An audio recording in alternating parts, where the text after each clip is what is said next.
Welcome, everyone, to TJ and the Grumpy Old Man, a twice-a-week podcast where we talk sports and shoot the shit.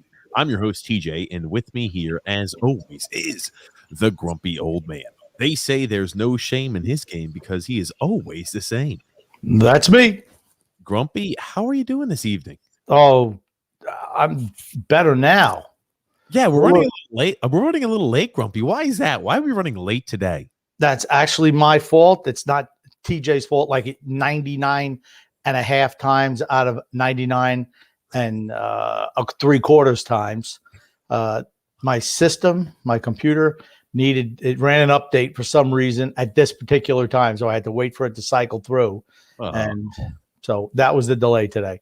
Oh, boo-hoo, Grumpy Old Man. No worries, though. I won't go ahead and try to ridicule you like you do to me, Grumpy, anytime we're running a little late. Okay. But this is a twice-a-week sports podcast on Thursdays, 9 p.m. Eastern Standard Time, and on Sundays, 8 p.m. Eastern Standard Time. Again, to make sure you don't miss out on any of the action, make sure you subscribe on YouTube, like on Facebook, and follow on Twitter.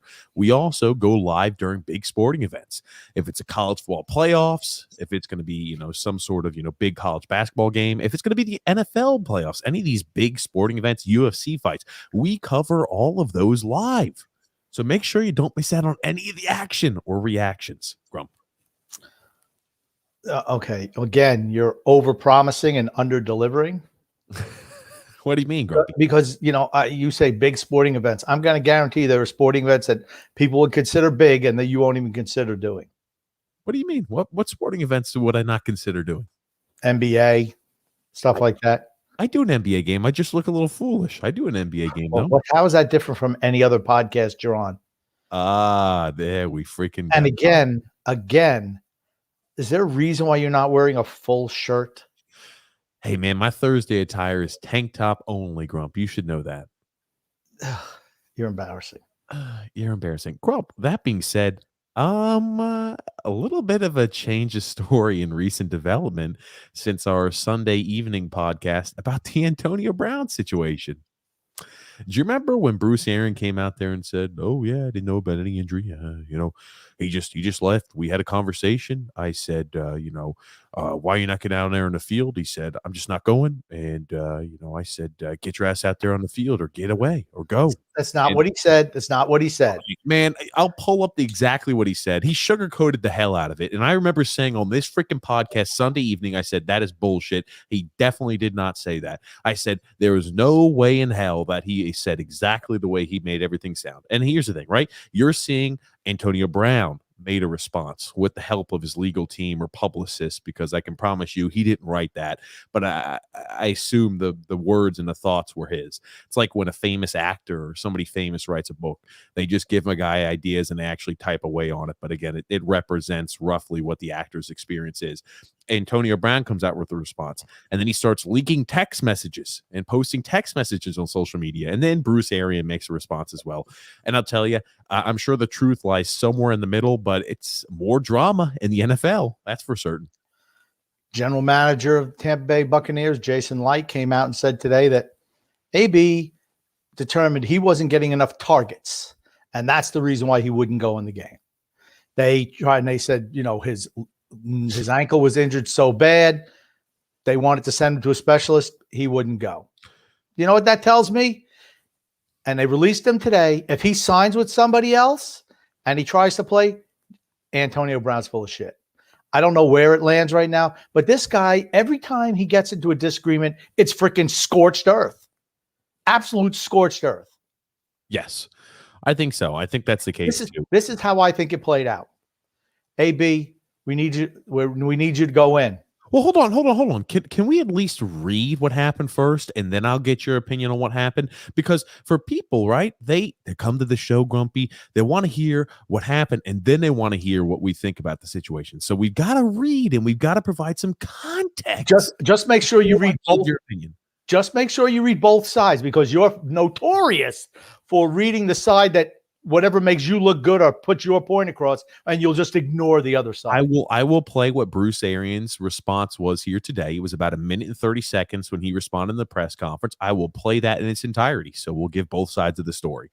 And, here's the thing, right? When you're looking at this, you will notice based off of the grammar used in this official statement that in all likelihood he had somebody helping him write it. That being said, I still think that it shouldn't diminish the value of what is actually in this statement, because you look at the text messages, it's a drastic difference of the grammar usage and kind of like the periods and punctuation. It's drastically different, but it should not diminish, even if he did receive help from somebody else like a publicist to write this. Grump.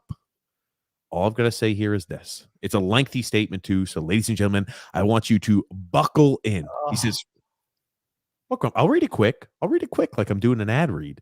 He says, first of all, I'd like to express my gratitude to the Bucks fans and my teammates. The Bucks helped me return to productive football after I had difficulties that could have ended my career.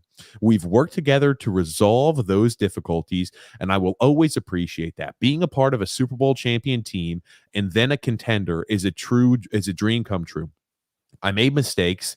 I'm working on myself and I have positive influences around me. But one thing I don't do is shy away from playing hard on the field. No one can accuse me of not giving it my all every play. Any issues so far, Grump? What do you think so far about the statement? He didn't write that, obviously. Well, here's the thing, right? I don't think you should diminish just because he didn't write any of this, except maybe the last sentence was his, exactly his verbatim him. That being said, it should not diminish what the actual context in this is. So just starts off here by saying, yep, I'm obviously happy to be part of the Bucks. They did get me back on the map. They kind of helped me work through issues. That is true. I mean, he was dead to rights after his stint in New England was a short-lived one. Tampa really did take a risk on him and kind of helped get him back to where it is, and Tom Brady took him under his wing. Here's a Tom Brady production all the way. No one else wanted him. Tom Brady's the reason why Antonio Brown got another chance in the NFL. The only reason. I do agree with that. Because of my commitment to the game, and this is continue here with the statement, I relented to pressure directly from my coach to play injured. Despite the pain, I suited up, and the staff injected me with what I know now was a powerful and sometimes dangerous painkiller that the NFLPA has warned against using. And I gave it my all. I gave my all for the team. I played until it was clear that I could not use my ankle to safely perform my playing responsibilities. On top of that, the pain was extreme. I took a seat on the sideline, and my coach came to me very upset and shouted, "What's wrong with you? What's wrong with you?" I told him it's my ankle, but he knew that. It was well documented, and we had discussed it. Then he ordered me to get on the field. I said, "Coach, I can't."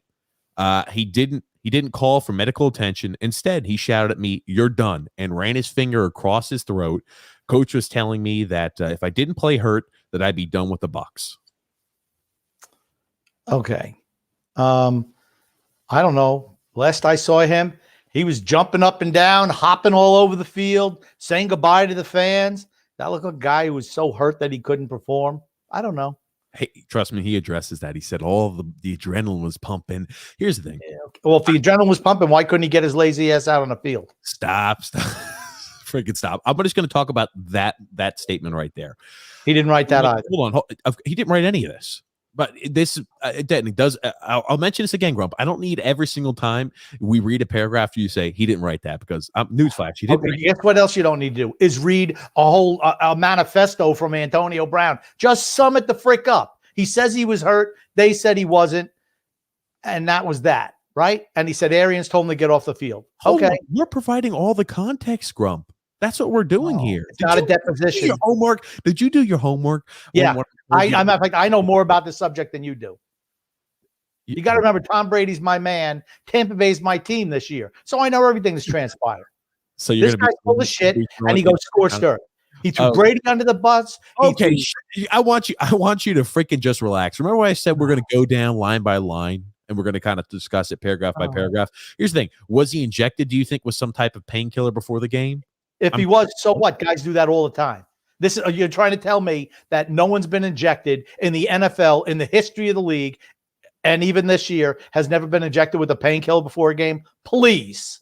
I'm not saying he hasn't. That being said, I think he was. And is it a dangerous painkiller? I have no idea. I don't know what he was injected with.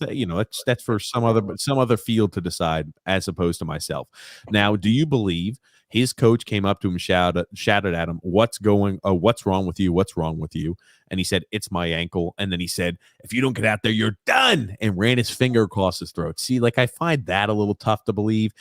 Maybe something like that happened. But do I think Bruce Arians out there is going like, if you don't get out there on the field, you're done. Like, who is that guy? The Undertaker in WWE. Like when he comes out of the and he puts his finger across his throat. I don't know anybody who does that. You know what's really bad? When you start thinking that you're funny on this podcast. Why don't you just go ahead and freaking try to piss down your leg, grumpy old man, and talk about a subject that's big like this and try to piss away your point in 3 minutes like you like to do? Guess what? We're building this up. It's called building up a story. My God, Grump. Oh. I shouldn't have to tell you about that. Jesus Christ. How many people have bailed out on this podcast already? Listen to you read. Nobody. That being said, Grump, we're continuing. He said, I didn't quit. I was cut. I didn't walk away from my brothers. I was thrown out. Being fired on the sideline for having a painful injury was bad enough. And then they came up with their spin. Coach denied on national television that he knew about my ankle. That's 100% inaccurate. Not only did he know I missed several games with the injury, he and I had exchanged text messages days before the game where he clearly acknowledged my injury. He obviously knew I was on the injury list, and the general manager acknowledged after the game in text message to my camp that I did tell coach about the ankle pain on Sunday. What do you take in that statement? You find anything? I could care less what he says. He's a freaking liar. This thing has been written by his representation. Oh my gosh, there's more. This has been written by his people. It's Antonio Brown's spin. That's what it is. I'd much rather go to what Tampa Bay has said. So you much rather hear Tampa Bay spin. You're just going to believe the organization to say they're not putting a spin on this either? All I'm saying is I want to hear Tampa Bay spin because I know we even said it. Who's really gonna earn their money this week? I said it. His publicist is the guy who's gonna earn his money this week, trying to bail this guy out. Okay, well, we'll continue to read it. I guess you don't want to make any comments on this until we're done. That's fine, Grumpy. I'll continue reading. I know we're losing to the Jets, and that was frustrating for all of us, but I could not make football plays on that ankle. Yes, I walked off the field, and it was a major. He ran off the field, didn't walk up. He ran off. Jumping no less. Just for clarification, what actually happened, I just want you to know. He didn't walk off the field. He ripped his stuff off. He's yelling at teammates. He's stomping around, ripping shirts off, hopping off the field, leading the fans in cheers. That's what he did when he left the field. Did not walk. He ran off the field. That's what he did. That's factually what happened. I watched it. Thank you. Go, continue. I'm glad you didn't have anything to comment on what the other issues. You just had an issue with. I wasn't on the sideline, but I did see his departure from the field. I walked off the field, but there's not even limping. He wasn't even limping. No limps. Jesus freaking Christ! Stop. So painful. He could barely move, but he's able to run up the field with no limp. Okay, thank you. Continue. But there's a major difference between launching from the line and taking hits compared to jogging off the field with a rush of emotions going through my mind.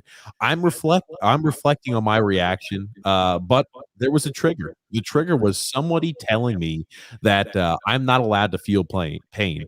I acknowledge my past, but my past does not make me a second-class citizen. My past does not forfeit my right to be heard when I'm in pain. First, they cut me. Now they cage me. Instead of asking how I'm felt or getting to the bottom of it, the team texted my camp promoting a totally false narrative that I randomly acted out without any explanation. They even told us that in writing, do not spin this. That's in quotation marks. He didn't write it, but he didn't even write it. The Tampa Bay's camp said, do not spin this in quotation marks any other way. I have stress. I have things that I need to work on. But the worst part of this about being a Buck, the worst part of this has been the Bucks have repeated effort to portray this as a random outburst. They are telling people that I first walked off and then I was cut. No. I was cut first, and then I went home. They threw me out like an animal, and I refused to wear their brand on my body, so I took my jersey off. Okay. He was cut today. Today he was cut. He was still a member of the Buccaneers till this morning. So that's horseshit as well. Just to let you know, that's horseshit. Are you not okay? When coach said, "Get out there or you're done," what does that mean? What does that usually mean, Grumpy? I'll see you in the office on Monday. Get those papers to me by 5 p.m. Friday, or you're out of here. Does that usually mean I'll see you on Monday morning and I'll see you Tuesday? Let's grab drinks on Saturday. Hold on. So you've played football at a high level. Have there ever been fiery conversations when guys say things like that? You're done if you don't do something. Have you ever heard that before? No. Never, freaking ever. Never with that dialect. No, absolutely not. But you've heard something along those lines. So in the heat of the moment, I could see Arians saying something like that. You're out of here. I could see him saying, and this guy, instead of just saying, okay, maybe I'll just let cooler heads prevail after I wouldn't go in the game because I was afraid I wasn't getting enough targets, which came out today. That's what I'm saying. I want you to contain yourself for 5 freaking seconds. But here's the thing, Tampa Bay's fucking spin on things in a second, all right? God. Okay, so Antonio Brown, who's been fired off of 4 teams have fired his ass. You're going to believe his word over an organization. Okay, I just want to make sure. Hold on. A history of exploding and just losing his mind. That's his history. He scorched earth every time. Look at the text he's sending out now. The guy's a freaking loose cannon. His name might as well be the grumpy old man. Antonio Brown also got upset with, do you remember he got upset with John Gruden, said he was a racist piece of garbage, blah, blah, blah. Well, those messages that were leaked in the emails, maybe he had something to believe on that. He also cussed out his general manager too. Okay, so, here's what I'm saying. I'm going to read the spin from the Antonio Brown. This is the Antonio Brown. Hold on a second. You keep doing the same thing. You left out the thing in Oakland where he got into some hyperbaric chamber and burned all the damn skin off his feet, got frostbite on his feet, and he couldn't practice, right?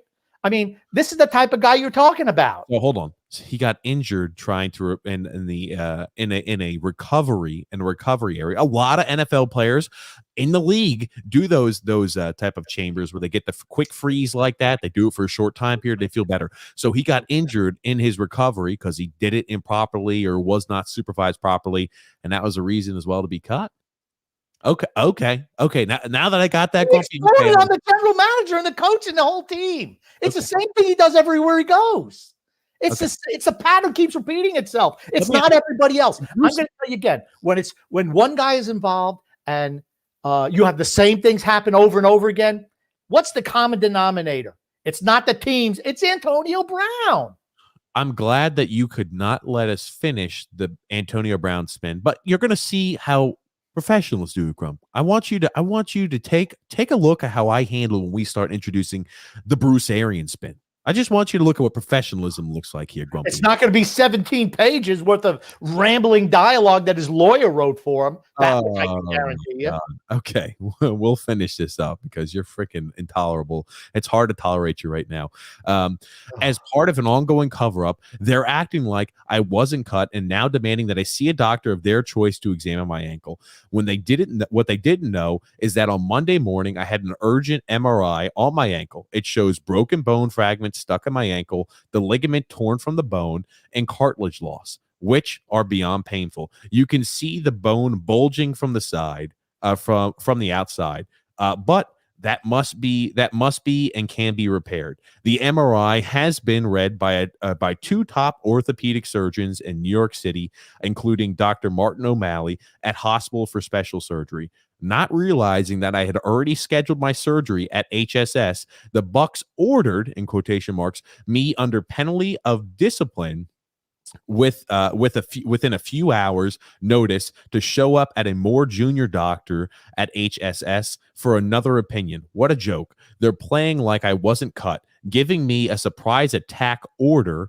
to show up to another doctor with no reasonable notice and setting this whole thing up as a basis to cut me because what they did on Sunday was not legitimate. Sorry, general manager. I already received my confirming opinion from the top doctor at the hospital, and you ordered me to go to. Love the Bucks fans. I really do. I love my teammates and everyone who showed me grace and believed in me. I gave the Bucks everything I had on the field. What an organization is doing now needs to be cleaned up, needs to get cleaned up. I do not understand how people publicly claiming that they are concerned about my mental health can do these things to me in private. Once my surgery is complete, I'm going to be back to 100% and looking forward to next season. Business going to be booming. That's the statement from Antonio Brown. Okay. I'm Get glad to what Tampa Bay said, because everything they say kind of makes sense. And you can see where a loose cannon like this, just spouting nonsense like that. Okay.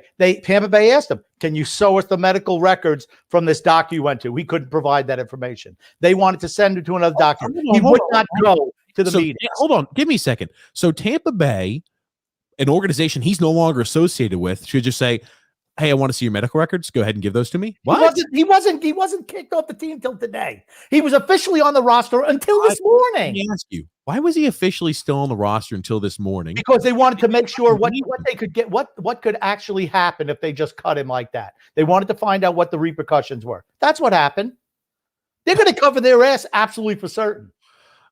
This is the Bruce Arians text message that he leaked. Again, it's tough to see, but he said, this is BA. Make sure that you're ready to go tomorrow. We are not, in capitals, resting for the playoffs. Call me. He has a picture of him getting his ankle worked on. He says, I'm all in, coach. I'm all in, coach. Really can't, and he misspells can't, get to full speed. I want to win. I want to be there. If I wake up tomorrow, feel better, I'll be ready. Kind of rolled it outside on 2-point play.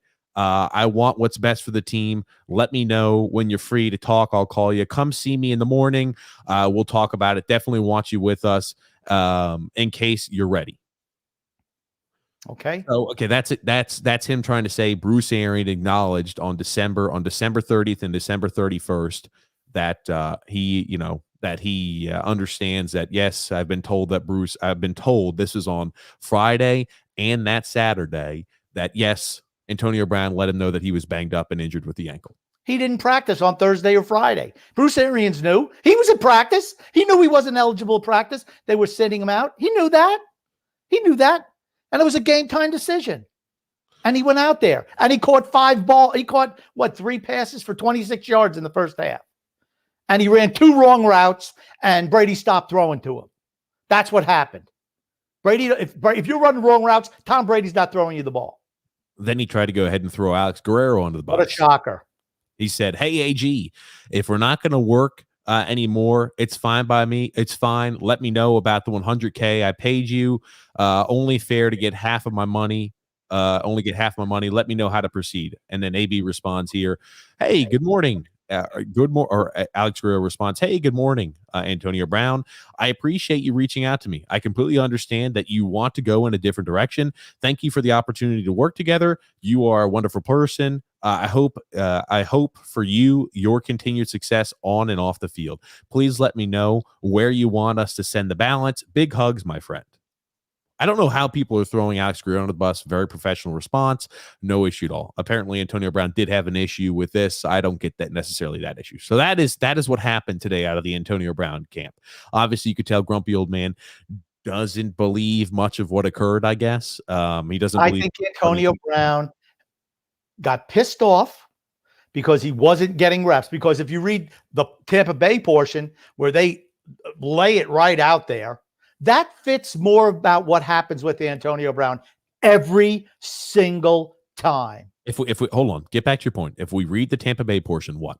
Jason Light. If you listen to Jason Light, what he put out there about the doctors, when he put out there, this is the general manager, this isn't Bruce Arians. So we sent him out there for a certain package. He wouldn't go out, a package that he played all game. He's like, I'm not going out there. Okay. Grum. Oh, okay. So we'll just go off over that. That's fine. So again, I want to ask you, you said the comments that Tampa Bay said made more, and you keep on not actually answering the rest of what you were going to say there, and I want to hear it. They verify exactly what happened, in my opinion. They asked him to play.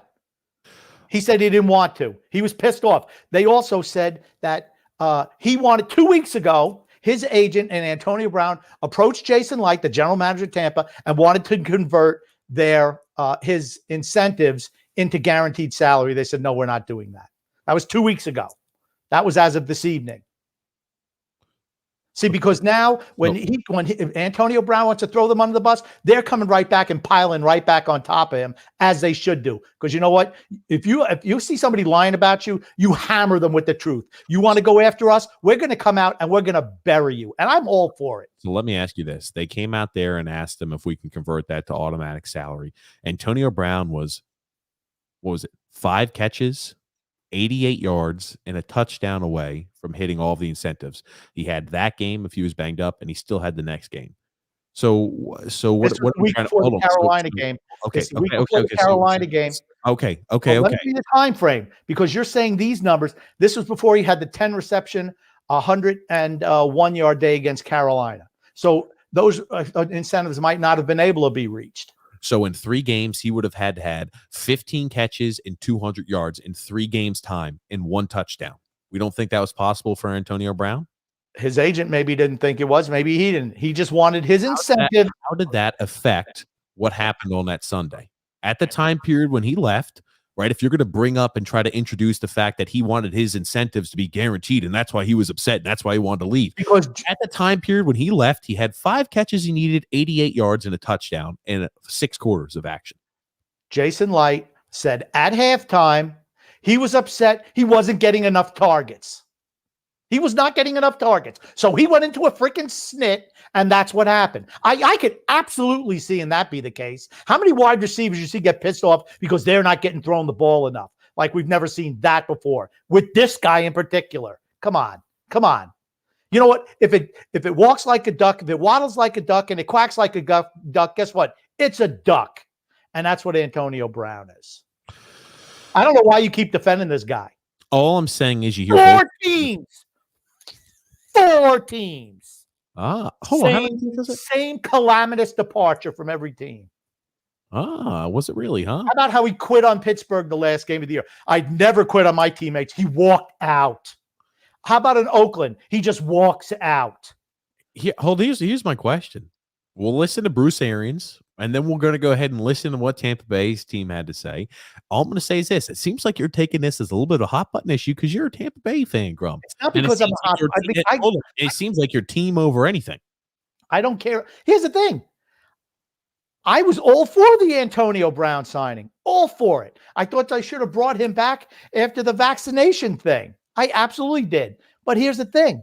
You know he's a loose cannon. You know at some point he's going to explode, and it just happened to be last week. It's been like that everywhere he's been. Okay. Well, we're going to go ahead and continue there. We're going to show Bruce Arians. Then we're going to show the responses made. Just again, to be fair and honest, Grump, and you're going to see what it's like when we have no interruptions, so we can actually just go ahead and get to the But here's the thing. It's not going to be 15 minutes of you reading. It's just be guy make probably like a 30-second statement. It wouldn't have been 15 minutes if I didn't get interrupted about, oh, Antonio Brown, he's lying. Every freaking goddamn, every paragraph. No, you're right. The way you read it probably would have been 25 minutes. Okay, here's Bruce Arians' response. Let Antonio go today, just to clear you up on some things that happened. At no point in time during that game did he ever ask the trainer or doctor about his ankle. He never went through. That's the normal protocol. You go through protocols during games. I was never notified of it. So obviously that was the disturbing thing when we were looking for him to go back into the game. All right. We always had, he was very upset at halftime about who was getting targeted. Got that calmed down. Players took care of that. It started again on the sideline. We called for the personnel group that he had played in the entire game. He refused to go in the game. That's when I looked back and saw him basically wave off the coach. I then went back, approached him about what was going on. I ain't playing. What's going on? I ain't getting the ball. That's when I said, "You're done. Get the F out of here." And that's the end of it. And we're working on Carolina. That's the end of the story. And hopefully it ends today. That's Bruce Arians' response. That sounds very, very, very reasonable to me. Here's the thing. and you're going to see based off of my response, I think that guess what? Both of these stories are true. I think that guess what? Both of these stories can be true. I think that your coach, believe it or not, grumpy old man, can force you and put pressure on you to go play while injured. I agree. When you say, no, I'm not going in there, and I think that he could say, my ankle's hurt, and I'm not getting the ball. I think that he could have said both of those comments in there, and I think that both of them would have been true. So what he said right there of no, I wasn't getting enough targets, wasn't getting the ball, is what he said. But guess what? I also think he told Bruce Arians that my ankle's hurt, I'm hurt, and I'm not getting the ball, so I'm not playing. I think that both of those can be true. And that's what seems to be so mystifying for you to understand, grumpy old man, while your hyperbolic explosion. I think both of these stories are true. Yeah, here's the thing. If he didn't go to the trainer, I'm not taking anything he said. You're supposed to go to the trainer. If you're injured, you talk to a guy when you come off the field, right? Or do you just sit down? Here's the thing. He was, bottom line, he wasn't getting enough targets. Okay, I'll be honest with you. When you have an injury and it's been a prolonging injury for 8 or 9 months or 8 or 9 weeks, however long it's been for Antonio Brown, usually you get injured. You're like, it's my ankle. And that's all it said. You don't, the trainer doesn't do anything special. It's not like he says, all righty, let me go ahead and break out my Mr. Miyagi cups. Ooh, go ahead and get you ready. Boom. It's not like that. The guy was trying to get, I think he was trying to get back in the game. He was upset he wasn't getting targets. And he said, if I'm not getting target, why the hell am I going to be running routes? My ankle's hurting like a mother effer. Why the hell am I going to be out there running routes if I'm not getting the ball? Why I don't want to do this. He's and a quitter. He quit on the team. And he said, he quit on the team. And all I can hope is that the NFL has quit on him. This is like, I mean, because honestly, it's freaking absurd. Honestly, would you really take a chance on this guy because you know it's going to end poorly? This is Bruce Arians, the same guy who put Rob Gronkowski back out there a series after he had broken ribs and punctured lungs. You remember that? He broke his ribs and punctured his lung. Hey, Gronky, can you get back out there for us again? We really need you to go ahead. He got that injury. He absolutely did not. After he took that hit, he played an additional few snaps. What are you talking about? Watch it again. Go back and watch through it. I'm just telling you, this is the same exact guy who had, what was it? He had Jameis Winston that year. He needed LASIK surgery playing on a torn meniscus and all this. I'm telling you, players play through injuries and coaches encourage players to play through injuries. Okay, but that's every coach in the league. I know. Antonio Brown quit. He quit on the team, and here's the worst thing. He quit on Tom Brady, who took this guy into his house, spoke for him, vouched for him. That's what he did. He spit in Tom Brady's face. Then throwing Brady's guy under the bus? Come on. He just quit. Hey, guess what? When you look at this when you look at this unbiasedly like I do, Grumpy, I feel like you could say I don't understand the Alex Guerrero because it doesn't make any sense. Because I thought that was, you look at the interaction they had, I don't see. Why do you not understand? Is Antonio Brown in a nutshell? I'm saying some of that can be true, and some of it I just don't understand. It's because you don't get it, because if you don't learn from history, you're doomed to repeat it. And that's what happens with this guy.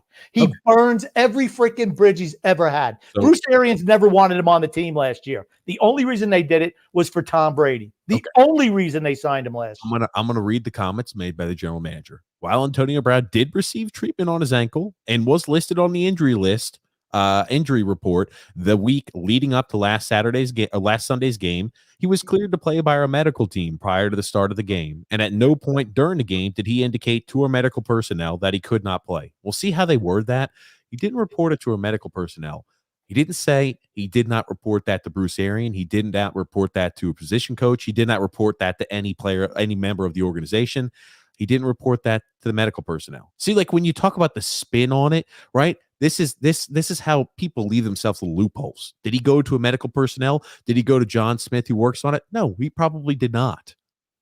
I'm saying that's also true. That's probably a true statement right there. But guess what? They leave themselves that wiggle room because guess what? He did tell Bruce Arians and he did tell his position coach. I do believe both of those things are true. And I do believe he did not tell anybody on the medical personnel. I don't. Arians also said that teammates had to talk him down off the ledge at halftime. And then you saw, 6 minutes into the third quarter, things weren't going his way again. So you saw Mike Evans trying to say, stop it. Don't do it. Don't do it. Don't do it. He knew he was emotionally in a fragile state. Brady talked to him on the sidelines. Are you ready to go? Yes, I'm ready to go. Well, that's not what he said. That's absolutely what Tom Brady said. Okay. Anyway, we attempted multiple times throughout this week to schedule an evaluation by an outside orthopedic specialist, yet Antonio had not complied. This is now talking about after the Sunday game. Maintaining the health and wellness of our players is the utmost important of our organization. Here's the thing. Hold on. Here's the thing. He's already had it done by his doctor. Why the F now do I need to go to your team doctor? First of all, it wasn't his doctor. Stop. It's a doctor he felt comfortable with. It's a doctor he went to. Why, after I picked the doctor out, I've gone through research. I've got, hey, my guy he speaks very highly of Joe Smith, whoever that is, and he wants me to go see him. Terrific. I went ahead and got my MRI, got the information back. Now, why do I have to go see a second opinion from one of your doctors? Guess what? I had a situation like that, grumpy old man, back when I used to play school football. They didn't like that I went to an outside hire and went away from their team doctor in order to get surgery done and to get rehab done. Guess what? They used to give me a lot of shit about that. They used to try to really grill me on that. But guess what? I felt more comfortable with my doctor, and I said, kick freaking rocks. Guess what? Antonio Brown's doing the same damn thing, and there's nothing wrong with that. Did you go to their team doctor as well? No, absolutely not. So nope. You didn't go to their team doctor at all? The checkups after surgery was done for certain. But other than that, no, I was not going to the team doctor. No need to. I had my own doctor. I had him taking care of it. I went to rehab. But that was it. Just keep loose. It was not their team doctor's decision to make. I had my own doctor I was working with. He's got his own doctor he's working with. Now they want to see medical reports of it? Nah, I'm not buying it. Anyway, continuing on and on, grumpy old man. I think that, again, they asked in the schedule probably multiple times. They said, hey, we got you something lined up. Okay, could you schedule anything else? I do believe that. He didn't say that. He just wouldn't comply. That's what it said. You blew by that last paragraph, as you'll want to do. There's no quote. There is no quote in there. I'm just reading quotes. I'm reading exactly word for it. I don't need to read opinions of somebody else's, Grump. Just reading the quotes, okay? At no point during that game did he ever ask a trainer or doctor about his ankle. That's just normal protocol, Arians said on Thursday. We go through protocol during the game. Again, we heard that portion. So, and Arians said with a chuckle, he's been in the league, 12 years? So he knows if you're injured, you go to a trainer. So, he knows that. That's why I just don't believe him. You're right. I just don't believe him. I believe both statements are true. He has absolutely my belief in Antonio Brown and what he says is zero, because he's lied over and over and over again with multiple teams. So he has no rope, as far as I'm concerned. None. Absolutely none. He wouldn't be in the league today if it wasn't for Tom Brady vouching for him. Would not happen. So there was an additional $1 million worth of incentives that were on the line if he hit additional marks. So if he wanted to hit $2 million, he would have hit $1 million worth of incentives if he had 5 more catches, 88 more yards, and a touchdown. If he would have hit 28 more catches, 255 more receiving yards, and 3 touchdowns, then he would have hit an additional $1 million. So, maybe there was an issue about that. Maybe he wanted the ball more often, wanted to hit his incentives. I could see that being the case. It wasn't getting paid. And then I could see him saying, my ankle's not feeling good, whatever. I'll just play in the playoffs, whatever. I get additional incentives for getting so far in the playoffs and making the Super Bowl, etc. I'm going to save it up for them. I get paid additional incentives for how many catches, receiving yards, and touchdowns I have in the playoffs. I've already missed out on these incentives. My ankles hurt me, whatever. I could patch it up until the end of the year, but no need to put myself through the freaking ring of fire for this regular season game against the Jets. We're getting our ass kicked. Something else you got to remember. He's always about the money. Always about. I believe that. Yeah. Always. Yeah. And here's the thing. Arians went out of his way last year to make Arians is a player's coach. He's not a Harry hard ass. He's a player's coach. I think he's a buffoon. He's absolutely a player's coach. He went out of his way last year to make sure that Antonio Brown got every single incentive he did in the last couple of games so he'd get paid. That's what I'm saying. It's different if it's Belichick or somebody like that. This is a guy who he doesn't even, I swear he doesn't even, Mike Evans has to get 1,000 yards this year. He was like that last year. He didn't care about playoffs. He'd rather play a guy to make sure he gets his incentives over playoffs. I mean, to me, it's asinine, but that's just the way he is. Like I said, he's a buffoon, but don't tell me that he's against the players. That's horseshit. That's absolutely I'm not saying he's against the players. All I'm saying here is this. It sounds like there's a lot of truths, maybe a few stretching of the truth made by both sides. Here's the other thing. Everything is mic'd up down there. Absolutely everything is mic'd up. All those coaches are all mic'd up during every single one of those games. And if I'm the Tampa Bay Buccaneers, I want somebody to go ahead and find a clips where I could show that he never mentioned that his ankle was hurting, and I could show where he said, I'm not getting the ball enough, and only I'm not getting the ball enough.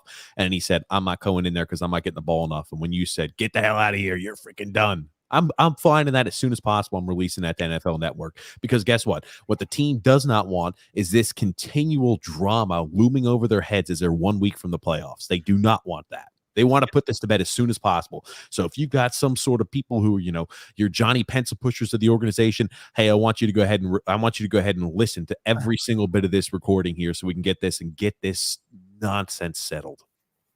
Well, hopefully this nonsense is settled on this show, because I'm done talking about it. I mean, it's ridiculous. He got what he deserved because he's a hothead. Same thing everywhere he's been. I guess what? I think he is a hothead. I don't think he should have come out there and said, after you're freaking done, get out of here. I have one question. I think he responded irresponsibly on that. But guess what? He admits that's a mistake, and it was a mistake of his. You didn't hear one player defend Antonio Brown. Not one. What? And I don't care who it is. On every single team, you have friends on a team. And they'll come out, like if you put that tweet, other players like that tweet. They like that tweet. They like that tweet. Did anyone like his tweets who were players on that team or coaches? I'm going to bet no, because they were in that locker room and saw what he's all about. The guy's he's practically bipolar. I mean, I'm not a psychiatrist, but he has all the tendencies of being up and down. One, he's happy as hell, and then he's like totally distraught on the other hand. The guy's a loose cannon. What do you think the old grandfather who's out there at the pool with his kid while he's throwing furniture out of his room, out of his apartment, is thinking? Almost got hit by a pool. What about the guy that he beat up in his driveway? I almost got hit by a pool, almost got hit by a couch. Yeah. All right. What about the guy that he attacked in his driveway, the FedEx driver? I mean, like I said, it's just one thing after another with this guy. Okay.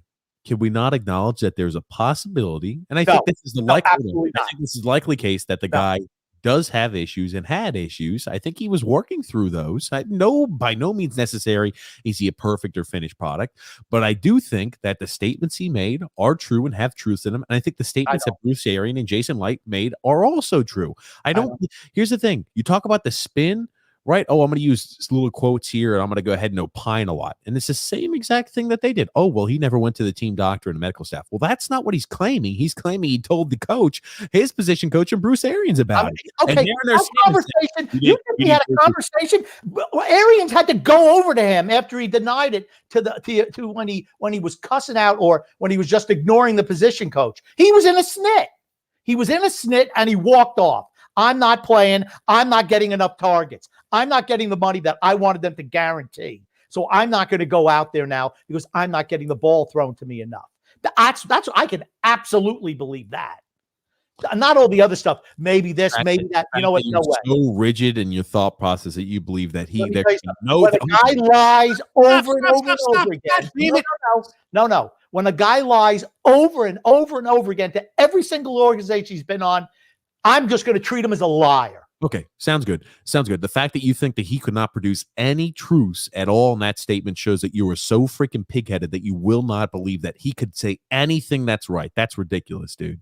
That's ridiculous. The fact that you don't believe he could have one truth in that statement, not even one.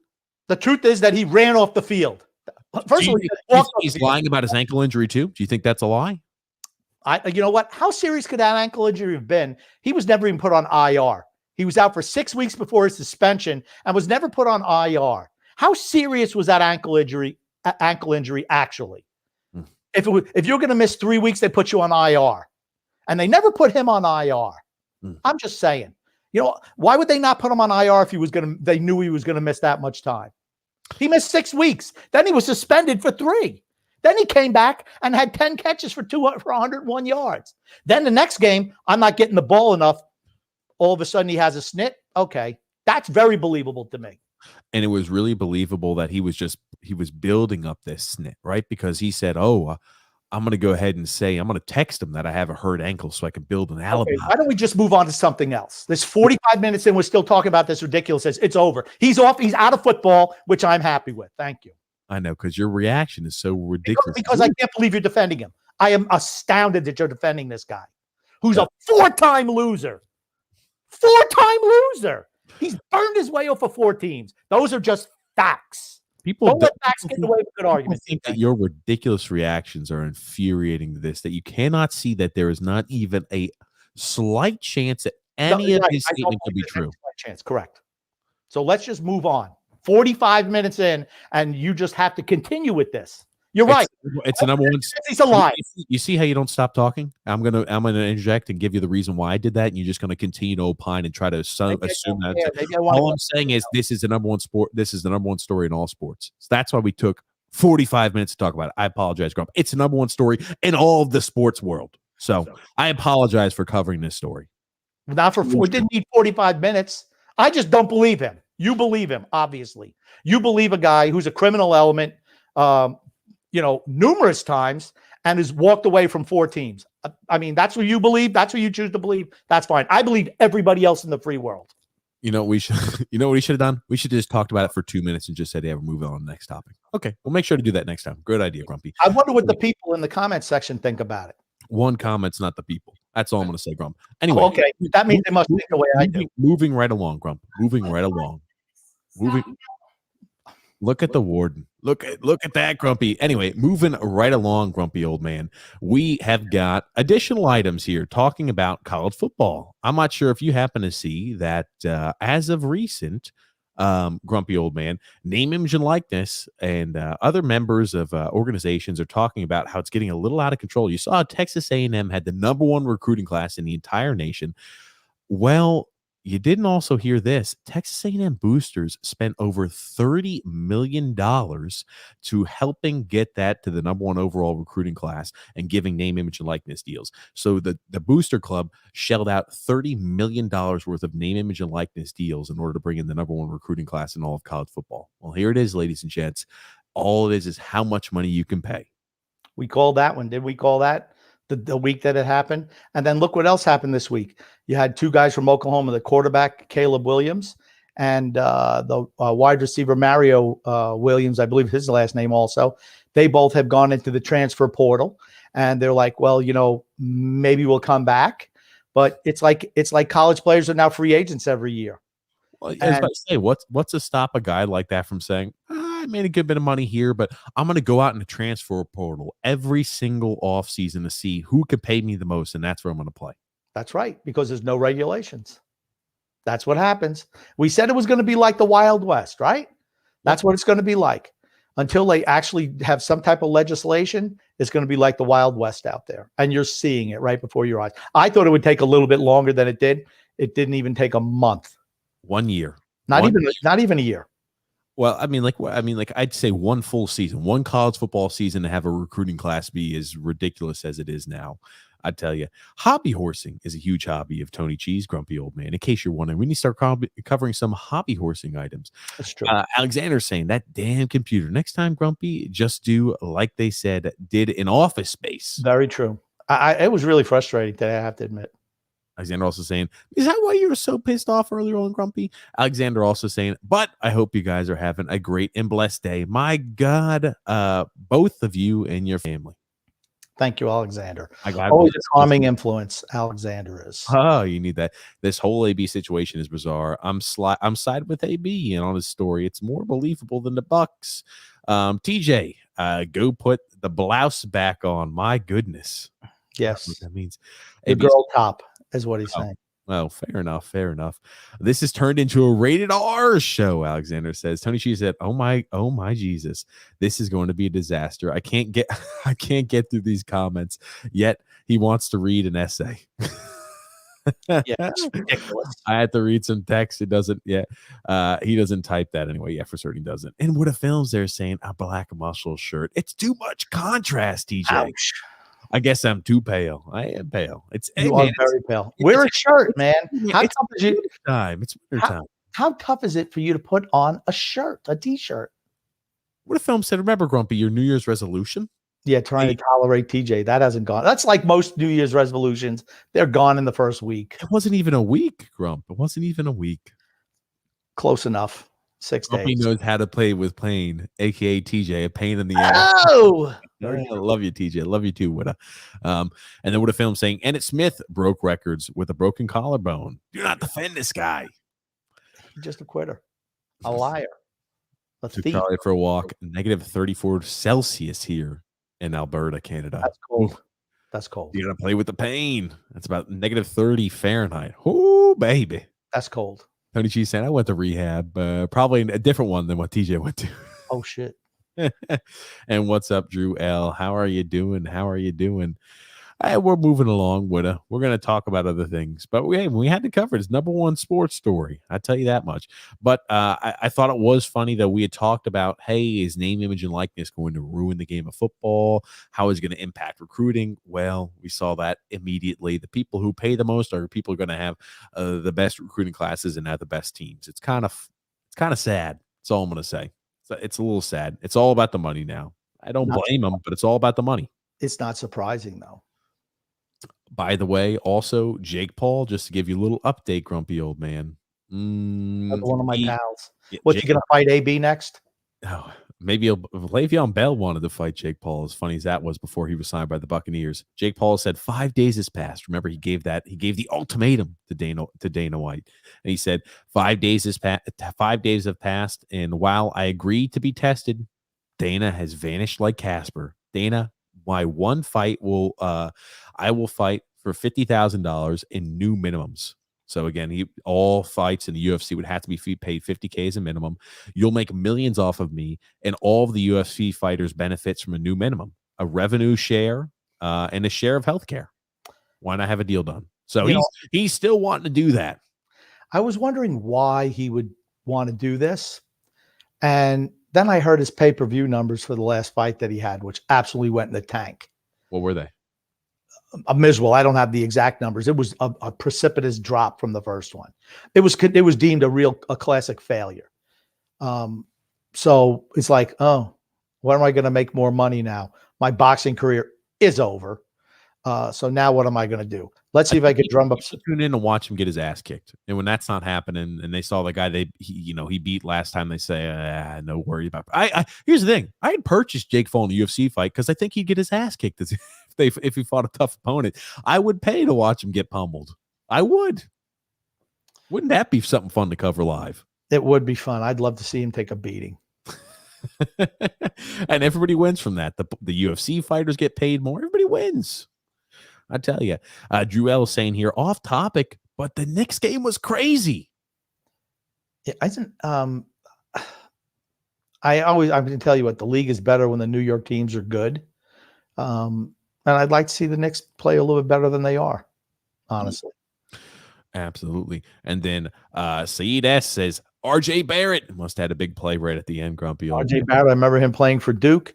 I remember him ball hogging the last 3 minutes of the game against Michigan State, where Duke was the best team in the country that year, and Zion didn't touch the ball in the last 3 minutes. It was RJ Barrett trying to play hero ball, and that turned out how it usually does when he plays hero ball. They lose.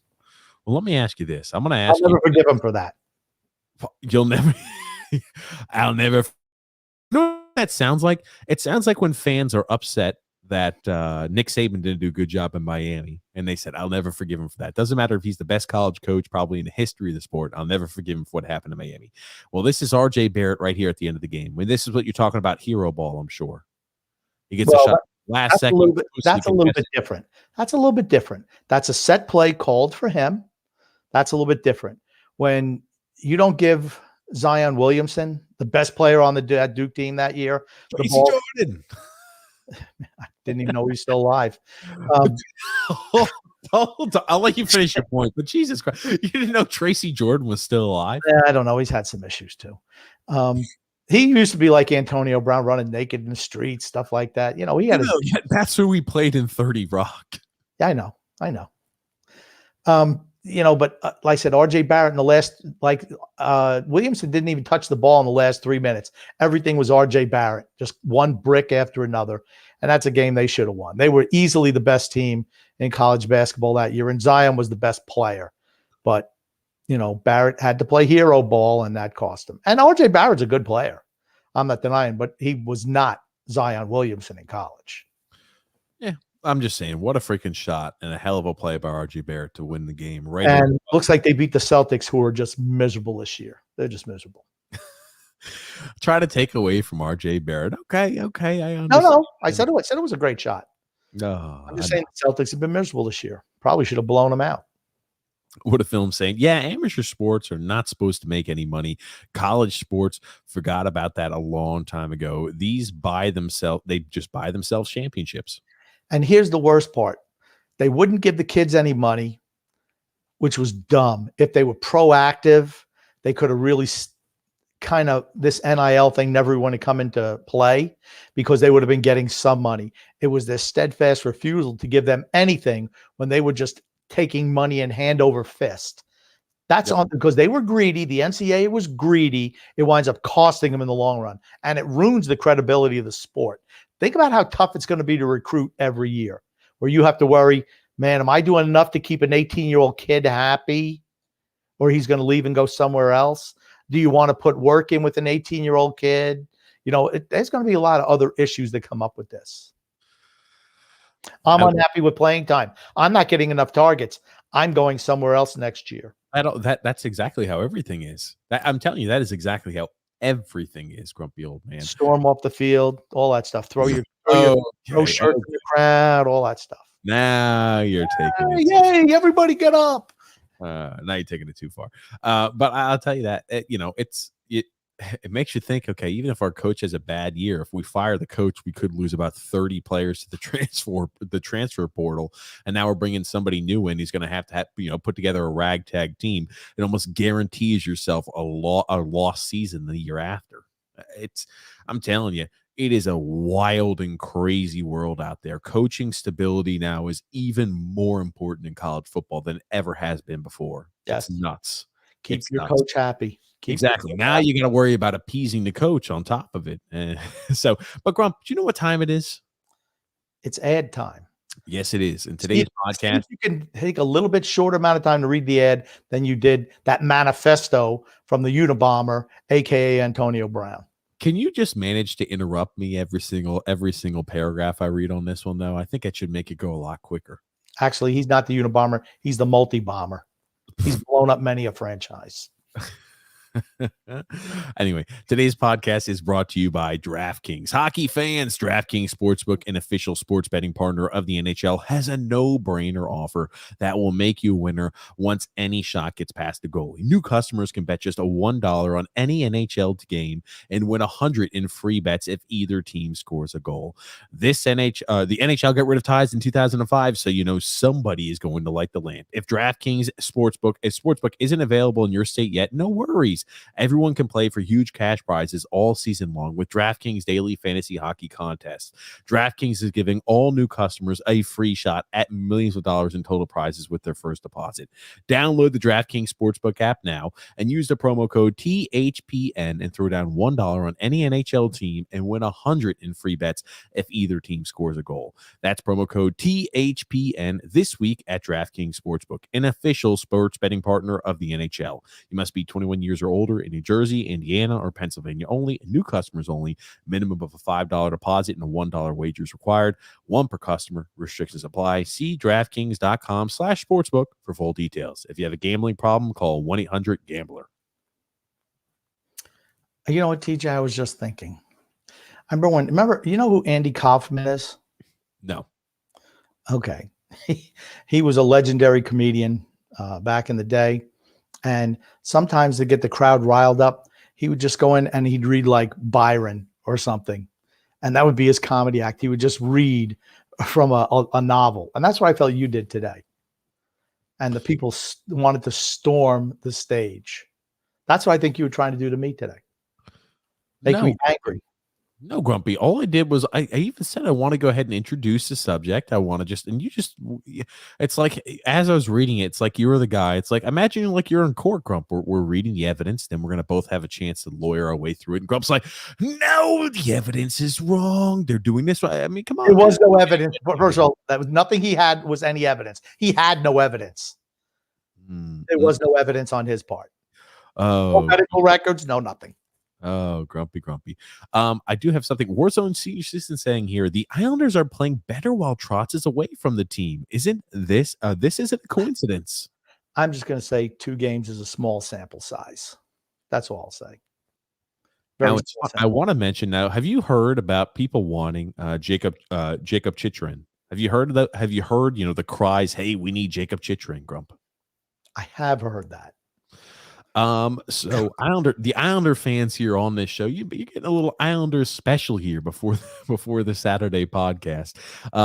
But we've got a tweet here, and Arthur Staples suggested that the Islanders, if they wanted to make an offer for a cost-controlled defenseman like Jacob Chitrin, they would have to give up probably Anthony Beauvillier, Atu Ratu, Robin Salo, and a first-round pick. And, he says, I would take that deal, and so does James Nichols, Grumpy. When I heard this, I about freaking rolled out of my seat thinking about how ridiculously stupid of a deal this would be for the Islanders. Not only are we probably going to be in a draft lottery position, so you'd be giving up a top 15 pick in the deepest draft in the last decade, you'd also be giving up a top 9 forward who's playing the worst hockey he has in his career, so selling low on Anthony Beauvillier, giving up Atu Ratu, your number 1 forward prospect that is on a point-a-game stretch right now in the Finnish Elite League at the age of 19 years old, and giving up your top defensive prospect in Robin Salo. What a freaking bad trade for Jacob Chitrin. What a bad move that would be.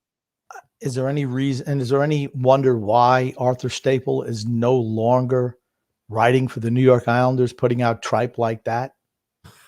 I mean, let's be honest. And James Nichols, I don't know what you're thinking. I look at it this way. We're a team that's not going to make the playoffs this year, and you want to give away one of your only 3 forwards when Trotz is coach who are under the age of 29, your top-rated offensive prospect, and a defenseman. I'd say your top-rated defensive prospect.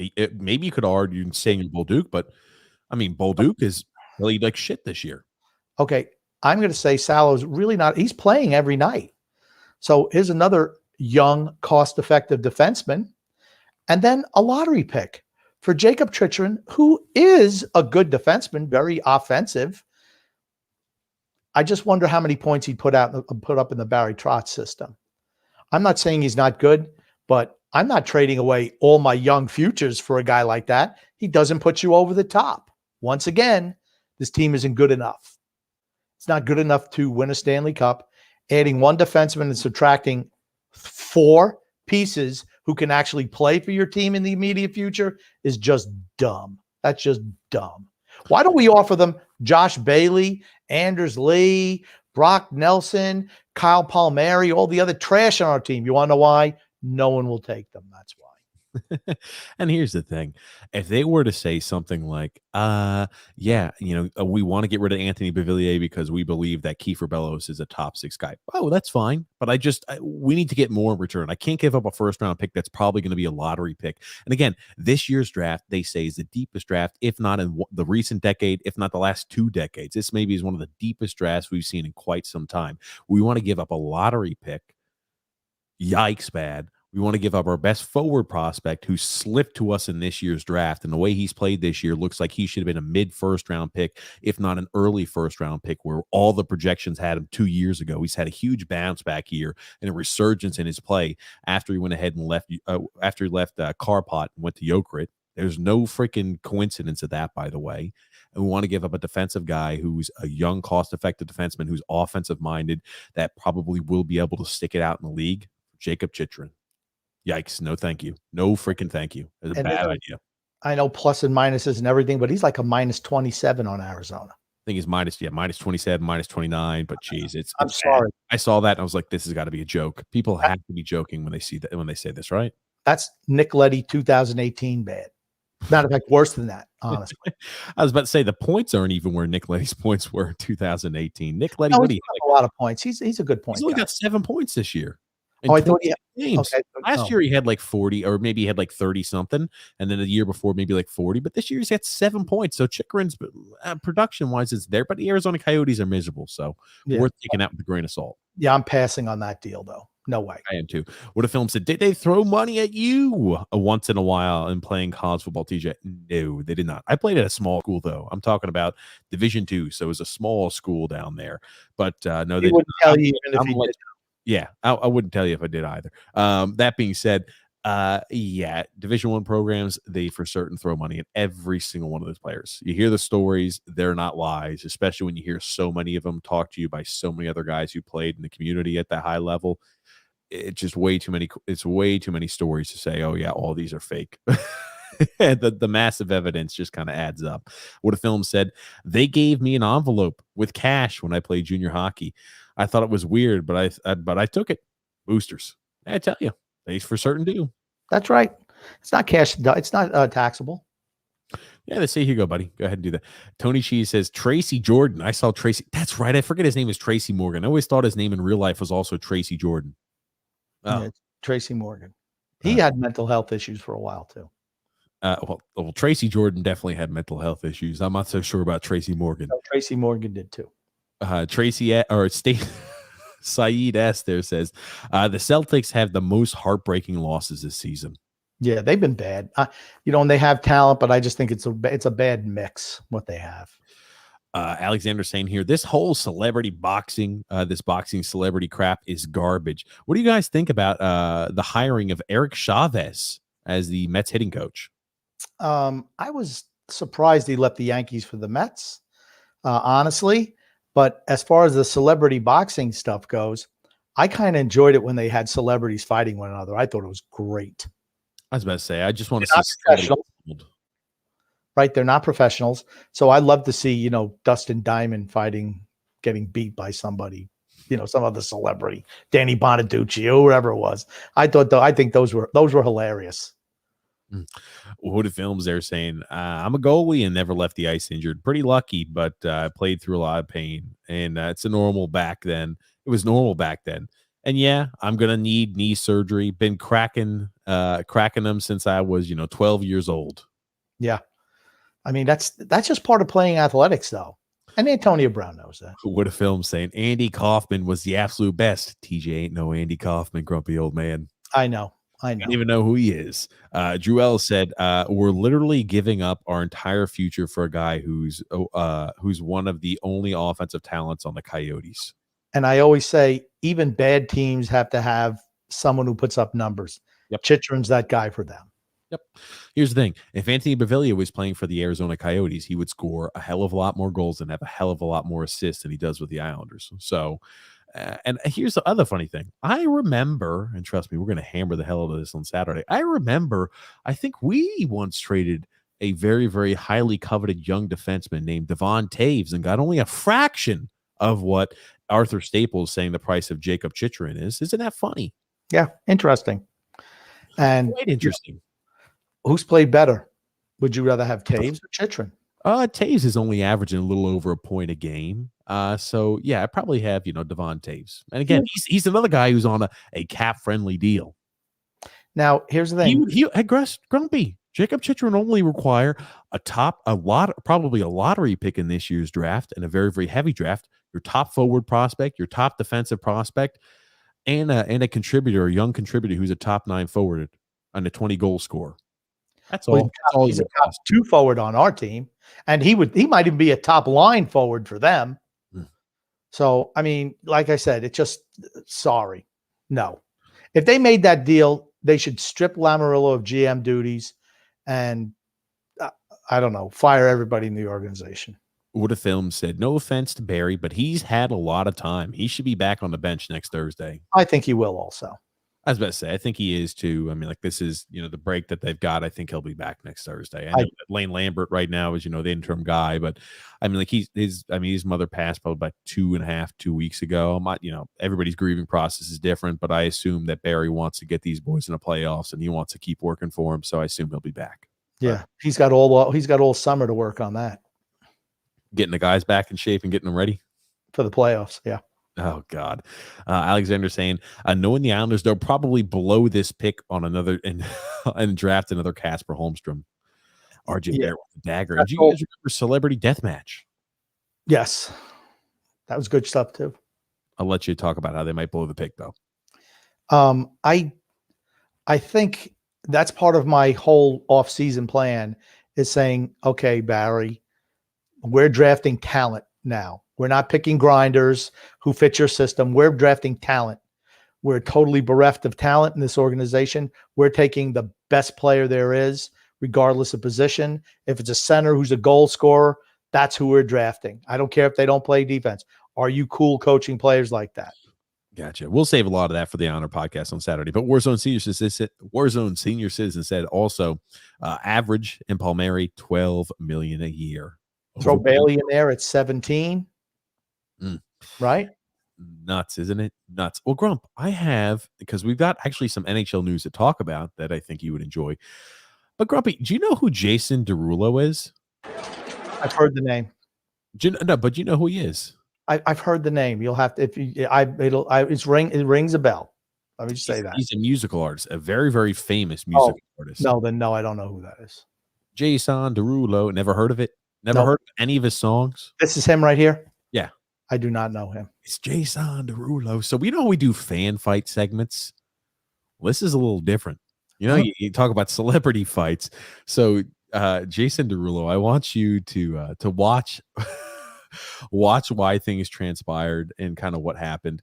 And I just want to get your take on it. So there's a little altercation that breaks out with Jason Derulo. So I'll ask you who's in the right and who's in the wrong. Okay, I'm just reading the top.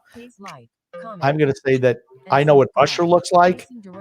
This guy does not look like Usher. Well, maybe a little bit. Take a look. Yeah, maybe so there. Here's Usher on the left, and this is Jason Derulo on the right. Yeah, but here's the thing: I wouldn't have said anything to them because I don't know what I wouldn't know if Johnny Smith walked up next to me. I wouldn't know. So okay, gotcha. Well, I don't know enough of either one of these two guys to say, "Hey, that's Usher. Hey, that's Jason Derulo." I will let you listen to what occurs. That's all. Go. Hey, yo, why slap him, dog? Hey, yo, why slap him? Hey, Usher. Why slap him? Why slap him? Why slap him? Why slap him? Hey, yo. Hey, Usher. Why slap him? Why slap him?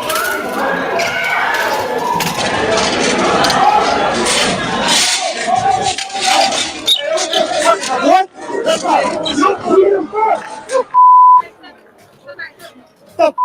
Don't touch my boy!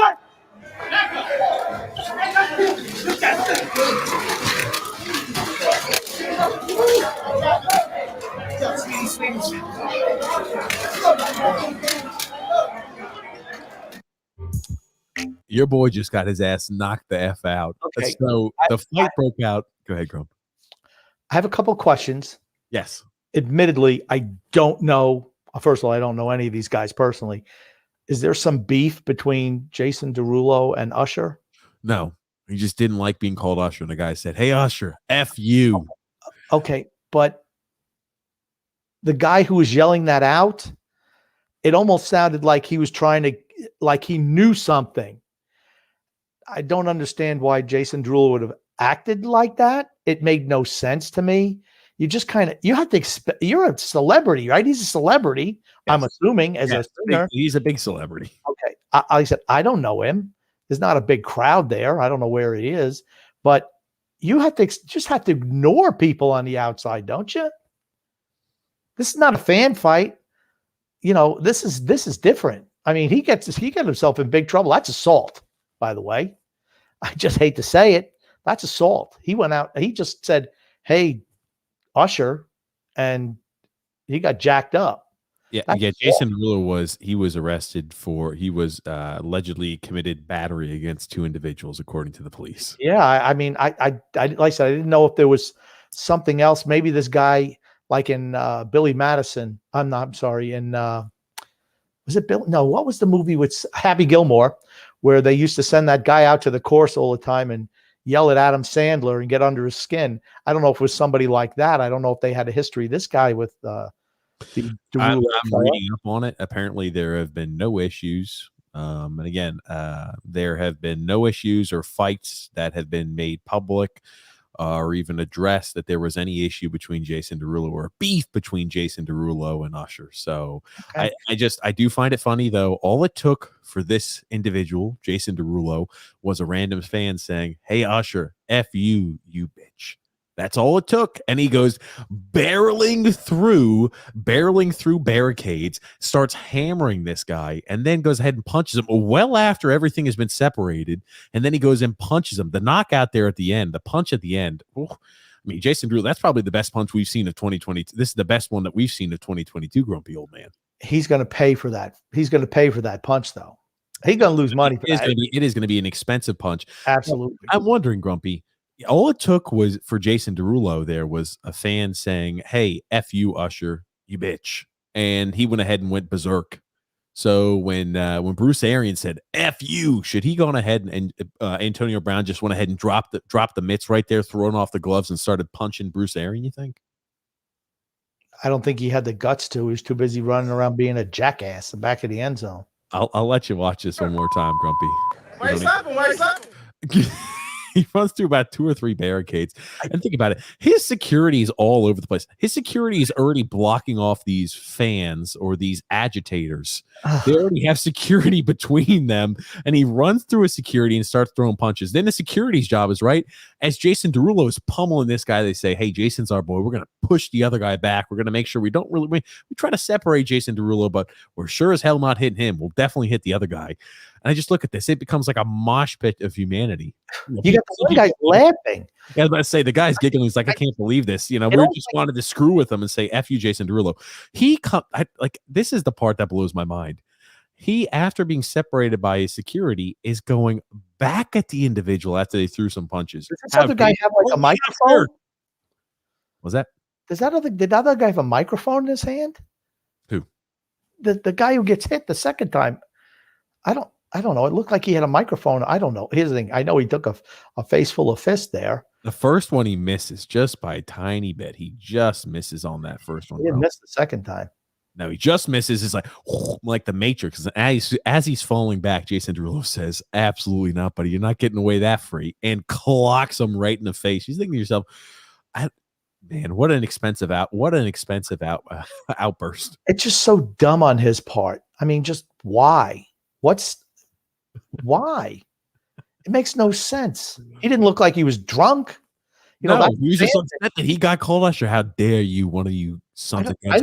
I didn't even hear F myself. I'm gonna end it. I didn't even think I heard him say F anything on that, honestly. They beeped it out. It was a video that was acquired by TMZ. So they beeped out the F word and the B word. I don't know what their take on it was, but it almost defies description, doesn't it? It's just why? Why? You have to ask the question, why?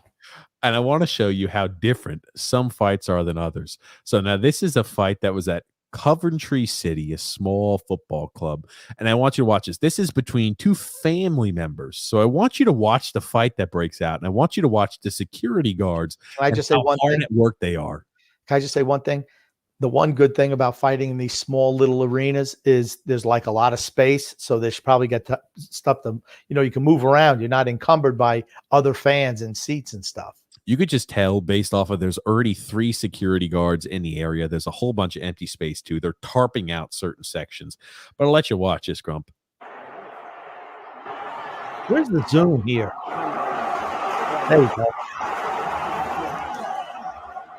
A father and son fighting. No, Coventry City sucks, Dad. I don't want to root for them again. Bristol City's much better. We've been born and bred Coventry City fans since your great-grandfather. Don't turn against the team. I don't know what the hell they're fighting about. This is my Christmas present. This is my Christmas present, an ungrateful son who disgraces the family. And mom's over there trying to break it up. No, don't argue about football. Don't argue about soccer. And this is what happens, Grump. You see them kind of mixing it up. You see 3 security guards. Just, again, they see kind of getting, amping up a bit. They're just watching. They're being very careful, ready to pounce on it if anything breaks out, Grumpy. That's what they're there for, right? Does one of the names say TJ on the back? It could have. After this is probably how I would treat a situation like this as a bystander, but not as like a security guard that's paid to do this for a living, to break up fights and to stop crazy fans from doing things. They are not paid to do that. They're just paid to wear the little yellow or orange jacket. That's all they're paid to do. They're there because they figure people will stay in line because we see a guy in a yellow jacket. That's what they're there for. They're not trained.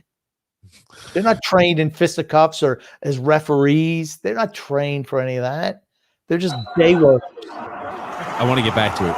They're yelling. Mom is standing in between the two guys, so we'll let you keep watching it. Well, Anytime Mom does this, Mom always loses. Poor So, Mom. We'll watch.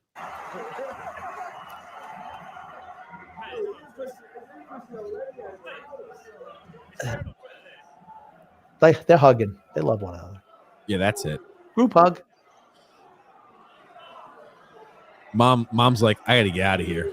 Don't, Sonny. Don't. Johnny, don't hit him. Johnny, stop fighting. And he's going away. Why does he keep on? Uh-oh. Oh, no. He's pushing him to the ground and just like, hey, guys, you might want to go ahead and stop it a bit. Oh, he's leaving. I'm not seeing anything being done right now by the security guards, and they're still tussling their way up the stairs. At least they're in the process of leaving. Maybe he was mixing it up with somebody else, and the son's like, we got to get the hell out of here. But I'm like, I don't know, right? I guess they're just trying to get him out of here. I figure that's what the security guards are paid to do. Maybe I was wrong on that. If I more wanted to bring this up about the security guards not doing anything. That's more of a nothing to see there fight, no? Well, not really a fight. I'm just shocked that the security guards, 3 of them, are standing there as it seems like the son is responsible for escorting the father out of the stadium for whatever reason. I felt like usually that's the security guard's job, no? No, security guards don't jump in to break up fights. What are you, crazy? Have you ever been to a sporting event ever? That's where they wear the vests, I thought, Grump. No, they wear the vests to give the impression of, we're here to keep everything in line. They don't do anything. It's like they're day laborers. Hold their hands together. No, don't rush the field. If they rush the field, you ain't stopping them. They just open. All right, see you later. Probably get paid $15 a game. That's not. Oh no, it get paid more than 15 pounds a game. That being said, what a film saying, TJ, I've told you before, but you should be in broadcasting for a living. You're really good at it, and you have a good voice. I appreciate that. What a films, I do. Voice. Your points are really stupid, but your voice is good. Oh, hey, what do they say? Like a 10-cent, or an amazing athlete, but a 10-cent brain. I got amazing voice, but a 10-cent brain. What can I say, Grump? What a film said, and look what you're learning from Grumpsterdamus, from the Grumpster. When you have a gift, open it. That's right. And you must really be jealous of Usher. Holy shit. Your delivery is very good. His thing, like, as long as you're just like the play-by-play guy, not where you have to make an opinion, because you're not good at that, obviously, but just doing the play-by-play thing, you're fine. I'm fine. Good to know, Grumpy. What a film said, who was the coolest celebrity you guys have met? My favorite was Bob Probert. Ooh, I don't know. I've met a lot of cool celebrities. Mel Gibson was nice. George Lopez, Joe Namath, Phil Simms. Phil Simms, I had a nice conversation with him. He was like one of my favorite players when I was a kid growing up.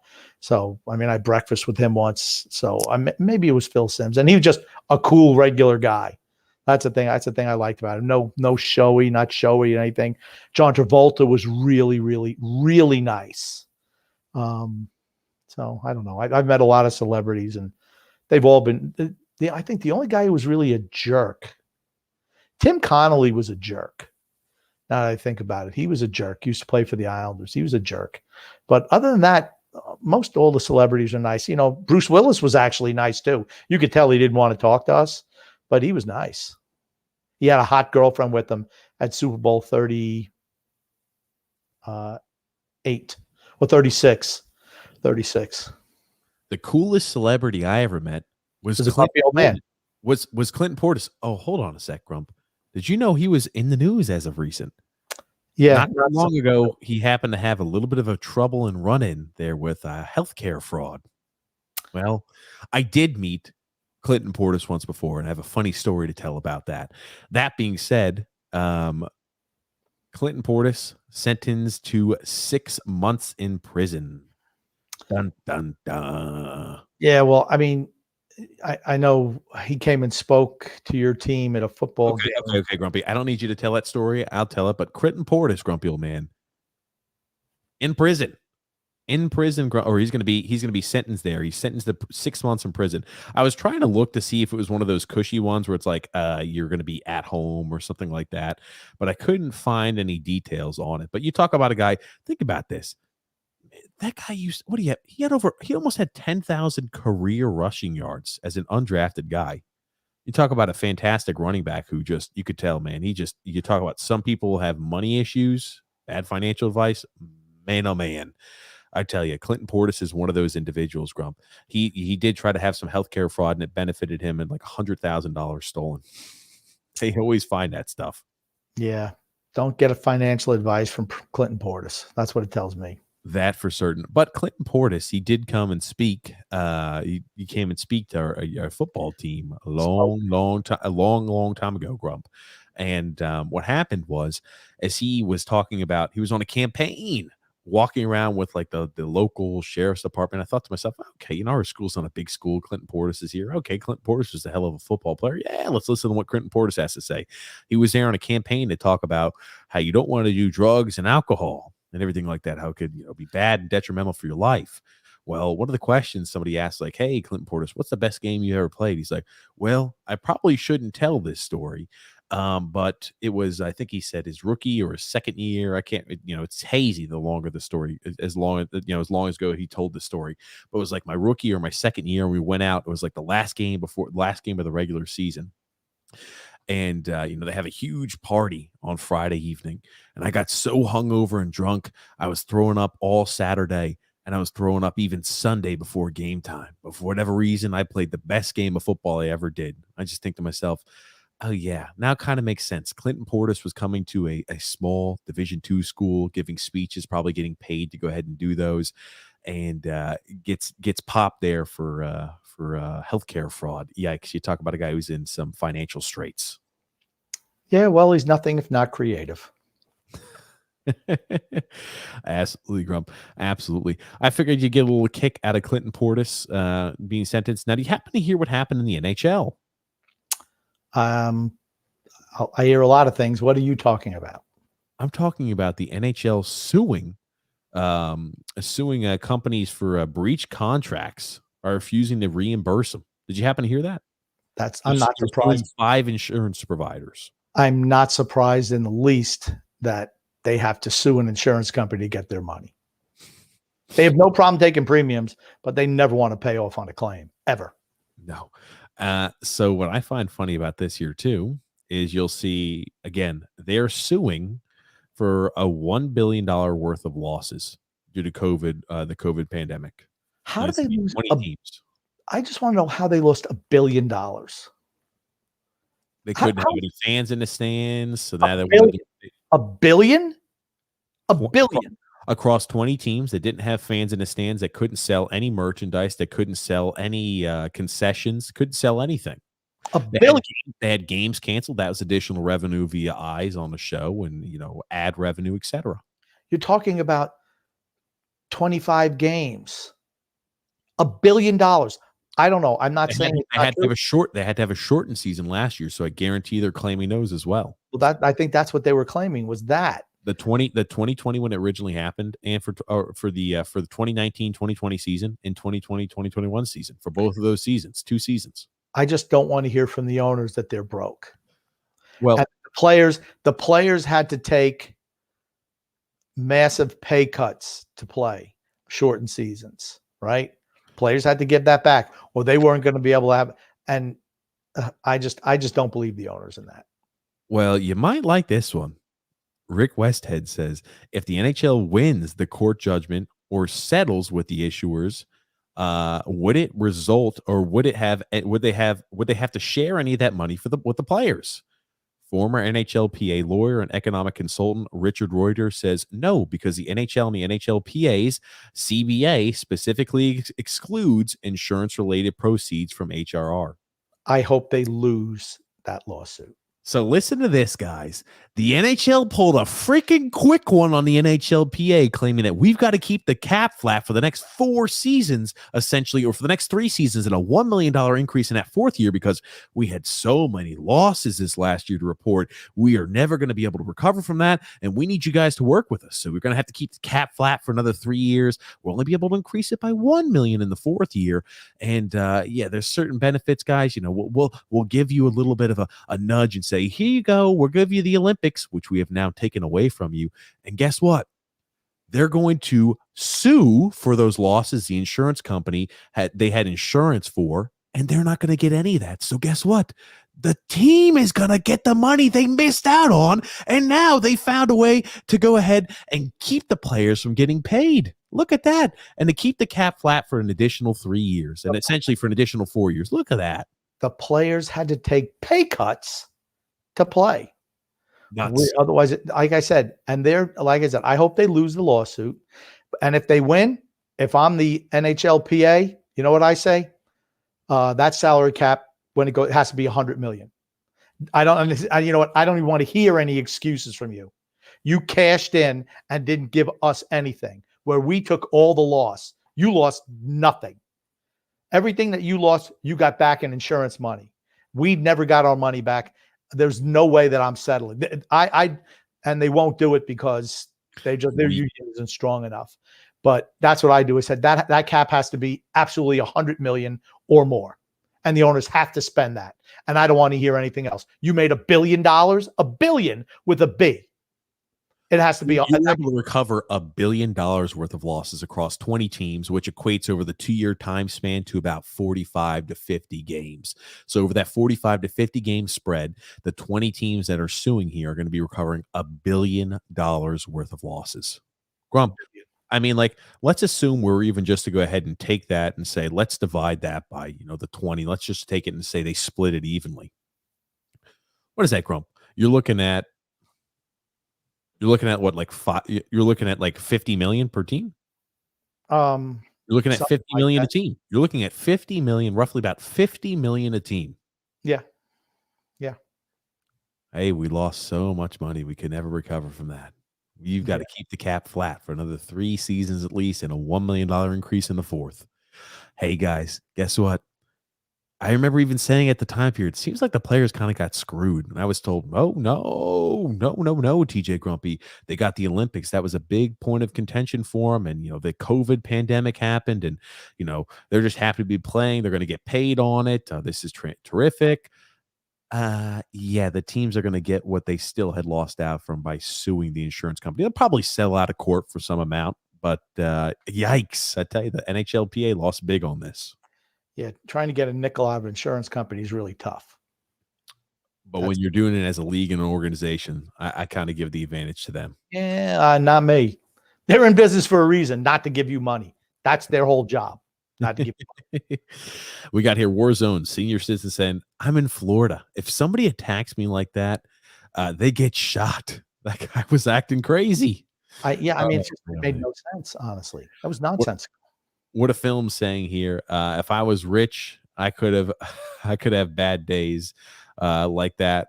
Otherwise, I'd be in jail. F me. Yeah, that's true. Alexander saying, "Oh my God, that's crazy." Talk about family conflict there. I tell you, Grumpy. At least there were no punches thrown. Maybe somebody was a little drunk. The mom kind of had to get out of there. I don't know. What a film said, DJ, you don't have a 10-cent brand. Anything like that. He said, Ed just joking around. It's all just riffing. It's all for fun. It's like, here's the thing.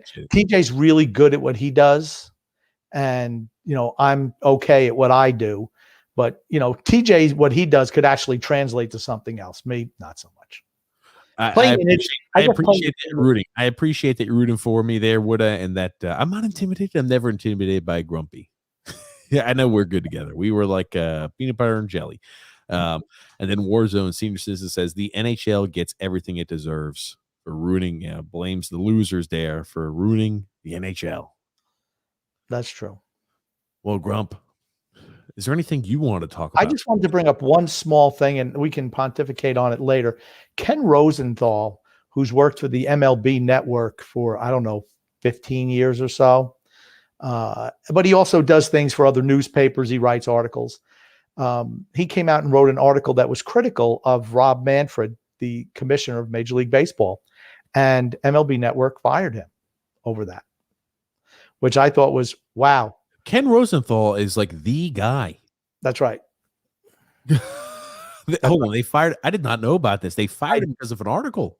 I was going to send you the art, but I forgot, and I thought about it today as we were on the show, actually. So, I mean, we can talk about that more on Sunday, but I thought that's disgraceful by Major League Baseball. Just disgraceful. What does it say, right? Don't speak to power, or we're going to shut you down. Yeah, 3 days ago. Yep, Ken Rosenthal out of MLB Network due to previous criticism of Rob Manfred. Now, what did he say? Like, how severe was the criticism? Like I said, I totally forgot to get the article. I heard it on something, and I said, oh, let me look it up, but I got distracted doing other things, and I just thought about it again today. But that's something we definitely want to talk about on Sunday. I do like the response by the MLB Network. As MLB Network continues to look for fresh ways to bring baseball to our viewers, there is a natural turnover in the talent roster, and it takes place each year. MLB spokesman told the New York Post. Ken played a significant part of the MLB Network over the past 13 years, from spring training to winter meetings. We thank him.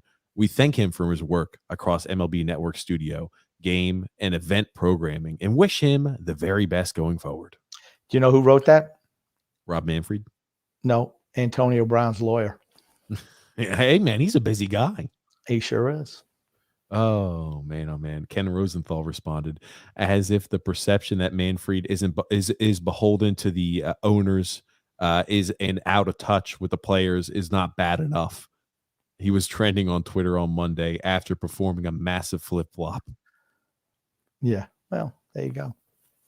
I mean, I will look that up, because I just heard that. I'm like, an article that was something written in June of 2020, an analysis of Ken Rosenthal's analysis of Manfred in the Athletic, featured some light criticism, but didn't appear to delve into anything too personal. So apparently, this is kind of the second time maybe he took a jab at him. So what? So what? He's a baseball journalist. I gotta say, it shouldn't affect him, right? A guy who's, made his career off of that. He is the guy of baseball. That's right. He's the guy who he's one of the guys that breaks baseball news and breaks down prospects. Does a fantastic job. So I guess we don't want anybody breaking baseball news on the baseball show. Okay. Makes sense. Baseball wonders why it's in trouble. They wonder. Okay. You can't even have anybody criticize your commissioner, who is, let's be honest, the commissioner is someone who is beholden to the owners. That's just what it is. The commissioner works for the owners, like that in every sport. Oh, well. We'll have to look into it a little bit more before next podcast for certain, Grump. And then we've got here.